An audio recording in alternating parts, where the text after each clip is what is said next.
remember that David is running away from Shaul, who wants to kill him. And Vayelech David Misham, David left the land of the Philistines. Vayimolet el Ma'aras Adulam, he fled to the cave of Adulam, who was a man in the land of Yehuda. Vayishmu Echav v'chol beis aviv. And now, David until now was a solitary fugitive. But now his brothers want to join him. His parents want to join him. His family wants to join him. V'yedu elav shama. And they joined him in Adulam because, again, they might be afraid that Shaul might kill them. Vayiskabtzu elav. And not only did his family join him, but kol ish matzak. People who were oppressed, people who were being taken advantage of, people who were victims, people who had financial problems, emotional problems, family problems, people who felt that society was not helping them. They joined David. Ish matzak, people in despair. Ish asher lo noshe, people who owed money that they couldn't pay. V'chol ish mar nefesh, people who were bitter of spirit and sad. They thought David offered hope. Vayihi aleim lasar, David became their officer, their prince. Vayiyu imo ka'arba me'asish, he actually gathered 400 people. And eventually David thought it was too dangerous to stay in Eretz Yisrael, so he left. He crossed the Yarden to the east, and he didn't go to the territory of Reuven, Gad, and Chatzi Shevet Menashe, but he went to the territory of Moab. Vayelech David Misham Mitzpeh Moab, he went to the heights of Moab. Vayomer el Melech Moab, and he said to the king of Moab, Yetzina avi v'imi yitchem, please let my father and mother stay with you. Ad asher eda ma yaseh le'elokim, until I know what God has in store for me in Eretz Yisrael. Again, David made a cheshbon. Remember that David himself is related to Moab. David's great-grandmother was Rus HaMoaviyah. Yishai was a grandson of Rus. Rus herself was of the royal house of Moab. So David figures that in Moab they still have affection and respect for Rus, and they will give protection to the descendants of Rus. This also includes David's brothers. So his idea was, what's going on in Eretz Yisrael is very dangerous. Shaul is looking for me. He's going to kill me. He may kill my family. There are people that are willing to turn me in. So I want my family to be parked in Moab because the king of Moab will offer them safety and they will remain there until I know whether it's safe to go back to Eretz Yisrael. And the pasuk says, "Vayanchem es pnei melech Moab." He led them to Moab, to the king of Moab. Vayeshvu imo, and his parents and his brothers dwelt with the Moabites. Kol yemei hayos David b'matzuda, all of the time that David himself was hiding in the fortress of Moab. But then the pasuk says, "Vayomer God hanavi." God is a navi other than Shmuel. God is another navi, and God the navi says to David b'shem Hashem, "Lo seishev b'matzuda." You should not remain in the land of Moab anymore. Lech ubasa lecha eretz Yehuda. Go back to the land of Yehuda, which again that's south of Yerushalayim, into the Negev and the Dead Sea. Vayelech David v'yavo yar chores, and David came to a forest in the land of Yehuda that was called the forest of Chores. Now Rashi brings a medrash that is very disturbing.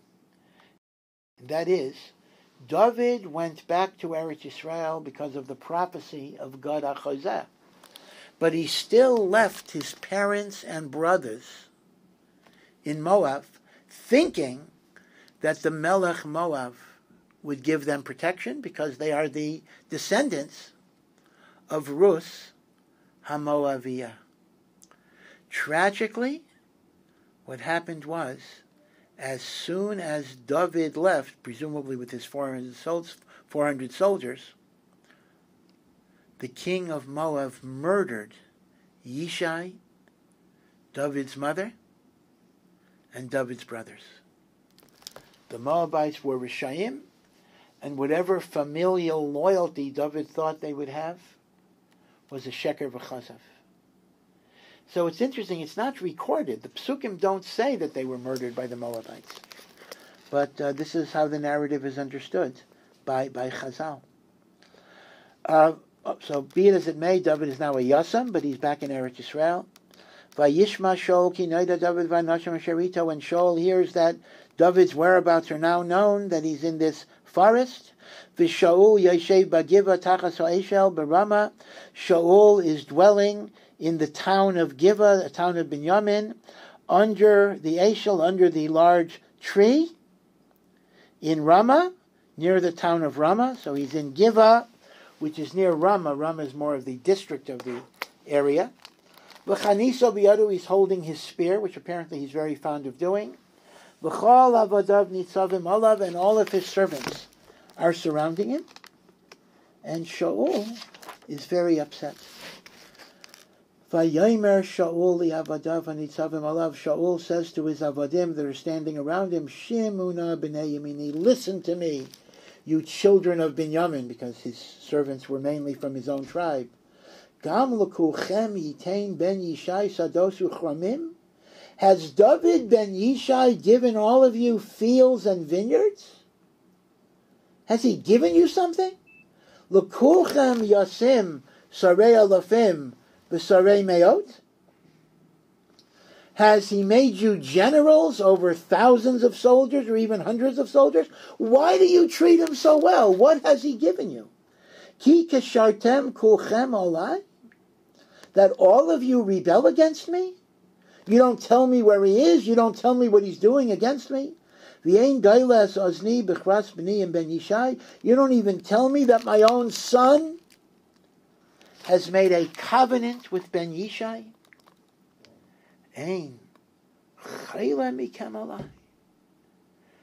Do none of you become sick over the way I'm being treated? Again, Shaul is suggesting maybe an interesting idea. That if you care about somebody, you're loyal to somebody, you will be sick when they suffer. Chazal actually say this about Moshe Rabbeinu. When Moshe Rabbeinu prayed for Klal Yisrael after the Chet HaEgel, the pasuk says, Vayechal Moshe. Moshe entreated, but Chazal darshan, Vayechal is a lashon chayli, that you have to make yourself sick over your care. So Shaul says, nobody gets sick over what's going on with me. V'gailas asni, nobody tells me the news. Ki heikim b'ni esabdi olai li oirev kayayim hazeh, that my own son has made my slave to rule over me, to ambush me, to take away my malchus. Nobody tells me, nobody helps me. What types of servants are you? What types of friends are you? Vayan dayeko adaimi. So dayeko adaimi. Now remember, adaimi does not mean he is an Edomite. He is not from Esav. Dayeg is a Jew. But he comes, his place of origin was territory in the south that had previously been part of the land of Edom. And Dayeg adaimi, you'll recall, is described as the head shepherd. But Chazal understand he was the leading Talmid Chacham, and he was present in the city of Naiv when David was given bread and the sword of Goliath. So now Dayek HaAdaimi is there with Shaul. V'hu nitzav alav de Shaul. He was the head of all of the servants of Shaul. Vayemar, and he says the following. Ra'isi es ben Yishai ban Noiva. I saw Ben Yishai come to Noiv, the city of the Kohanim. El Achimelech ben Achituv, the Kohen Gadol, Achimelech, the son of Achituv. Vayishal loy b'Hashem. And he asked questions to Hashem, to the Urim V'Tumim, about how to win, how to achieve victory. Now this part of the story is, remember, not true. When we read the story of Noiv, there was no She'ela b'Hashem. But Dayeg adds this detail to get Shaul angry. And he asked Hashem about conspiring against you. V'tseida nasan lai. Achimelech gave him food. That is true. V'es cherev Galyas haplishti nasan lo. He gave him the sword of Galyas. That's also true. In other words, Achimelech is a traitor. He gave David power and ability to fight against you and didn't turn you in. So the pasuk goes on, Vayishlach HaMelech likros Achimelech ben Achitov HaKohen. The Melech summoned Achimelech, the son of Achitov, who was the Kohen Gadol, but not only Achimelech, Eis Kol Beis Aviv HaKohanim, all of the other Kohanim, Asher Benov, V'yavo Kulam El HaMelech, all of the Kohanim came before the Melech, Vayomer Shaul, and Shaul says, Shema No ben Achitov. Remember, it's like calling people by their last name, Ben Yishai, Ben Achitov, kind of showing a disrespect. Listen to what I'm going to tell you, Ben Achitov. Vayomer, and Achimelech said, Hineni Adoni, I am at your service, my master. Vayomer elav Shaul. Shaul says to him, Lama kashartem alai ato ben Yishai? Why did you and Ben Yishai conspire to rebel against me? Why are you traitors? Besitcha lo lechem, you give him bread. V'cherev, you give him a sword. V'shaul lo belokim, and you ask questions of God. That part is not true. Lo kum alai, to rise against me. Lo orev, to be in ambush. Kayayim azeh, it's as obvious as day. Why are you not loyal? Remember, Shaul thinks that all of these people are traitors, and Memela, he has the right to kill them because of the din of Mored b'malchus. V'yan Achimelech es HaMelech. Achimelech answers the king Vayomer, and he says, what do you mean, trying to overthrow you? Mi b'chol avodecha ki David ne'eman. Who among any of your servants is as loyal to you as David? And not only that, Chasan HaMelech, he is your son-in-law, married to Michal, your daughter. V'sor el mishmatecha, he turns to whatever you command, no matter what. Nichbad b'beisacha, he is honored throughout your household because of his loyalty and devotion. Hayom hachilosi lisho lo belokim? Would I ask questions of the Urim V'Tumim to undermine you? Chalilali, God forbid. Al Yosim HaMelech bi'avdo davor b'chol beisavi. Do not make this accusation against me in my father's family. You are disgracing me. Ki lo yada avdecha b'chol zos davar katan o gadol. I know nothing. You're telling me now that David is rebelling against you. I know nothing of it. I assumed that David told me he was on a mission for you. So Achimelech is truthfully saying that he helped David only because he thought David was serving Shaul. Vayomer HaMelech. So Shaul is not impressed. The king says, Most tamus Achimelech, you shall surely die. You're a mored b'malchus. That's the halachic peg that Shaul has. And not only are you going to die, but atav v'chol beis avicha, you and all the other Kohanim. Now again, this is very difficult to understand halachically, because Achimelech was the only Kohen that gave David anything. So even if Shaul mistakenly believes that Achimelech is a married b'malchus, that would not justify the collective guilt of the other Kohanim. So this is actually very, very schwer. But be it as it may, Shaul now orders the servants surrounding him to kill these Kohanim. Vayomer HaMelech laratzim anitzavim alav, he says to the servants that are surrounding him, Seivu, circle around, Vahamisu Kehanei Hashem, and kill the Kehanim of Hashem, Ki gam yadam im David. They too are with David. How does he know that? Who knows? But he says they're traitors too. V'chi yadu ki barechu. They knew that David was a fugitive. They knew I was looking for him. And yet they help him run away. They're mordim. Lo galu es oznai, they didn't inform me. However, it says, Loi avu avdei hamelech l'shleach es yadam l'fgaya b'kainei Hashem. The servants of the king were afraid to do it. So there's somebody else who's willing to do it. Vayomer hamelech l'doeg. Soivata, you turn. Pagah b'kaihanim. Kill the kaihanim. Kill them. And the pasuk says, Vayisaiv doeg ha'adaimi vayifkahu b'kaihanim. He smote the kaihanim of Hashem, the righteous, innocent kaihanim. Vayamas bayomahu shmeinim v'chamisha ish. That day, doeg ha'adaimi single-handedly killed 85 kohanim. No say ephod bad, all of whom were wearing or capable of wearing the ephod. Now, this is a bit of a problem. The ephod was an apron-like garment that had two straps that went over the shoulders. Attached to the straps was the breastplate, the choshen, which had the avnei choshen and the urim bitumim, which was a piece of parchment that had names of Hashem that was inserted in the folds of the ephod, that gave the ephod, or gave the choshen rather, a prophetic power by the illumination of letters. But the problem is, the ephod and the choshen are the garments of a Kohen Gadol.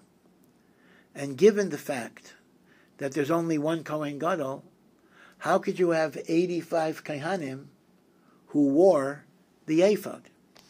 But the understanding is this.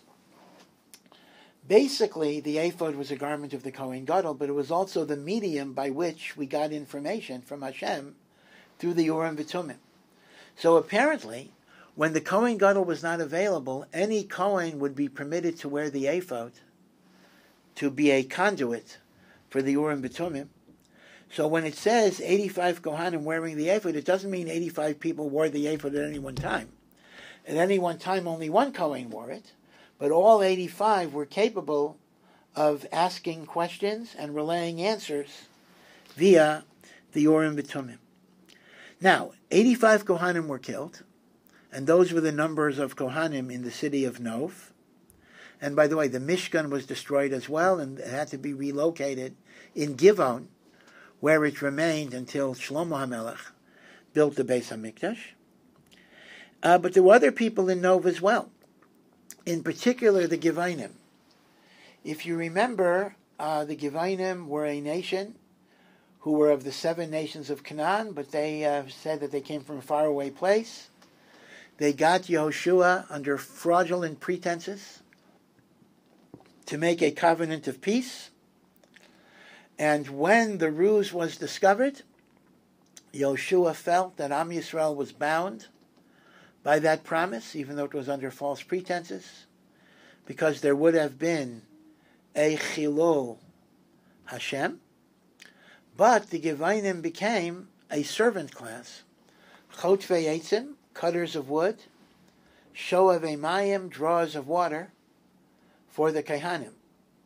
So many of these Givainim actually lived in Nov because they were Mishamish the Kohanim. So in addition to the 85 Kohanim, all of the other people, including the Givainim, were wiped out. And it says, Mi'ish v'adisha, the men, the women, Olel, from the toddler ad yonik to the nursing baby, Shor v'chamor v'seh, even the animals, the oxen and the donkeys and the sheep were slaughtered. Total destruction. In fact, we're going to see further on that the killing of the Givainim was even worse than the killing of the Kohanim, because the Givainim were protected by a Shavua. So this is the massacre of Nov Ira Kohanim, orchestrated and even carried out by Doeg Hoadaimi. Vayimaleit ben Echad liAchimelech ben Achitov, and there was only one survivor, one son of Achimelech, the son of Achitov, whose name was Evyasar, vayivrach acharei David. And he fled because he knew that if he gets discovered, Shaul is going to kill him. So he fled to seek protection with David. Vayaged Evyasar leDavid ki harag Shaul es kayanei Hashem. Evyasar is the one who informs David that Shaul had killed the Kohanim. Shaul, through Dayek, has killed the Kohanim. Vayomer David li Evyasar, and David says to Evyasar, Yadati bayayimahu, that fateful day when Achimelech gave me food, and I saw Dayeg there, watching what was going on. Kisham Dayeg ha'adaimi, I knew that day, Ki hagid yagid l'Shaul, that he will give this news to Shaul. Anoichi sabaisi b'chol nefesh beis avicha.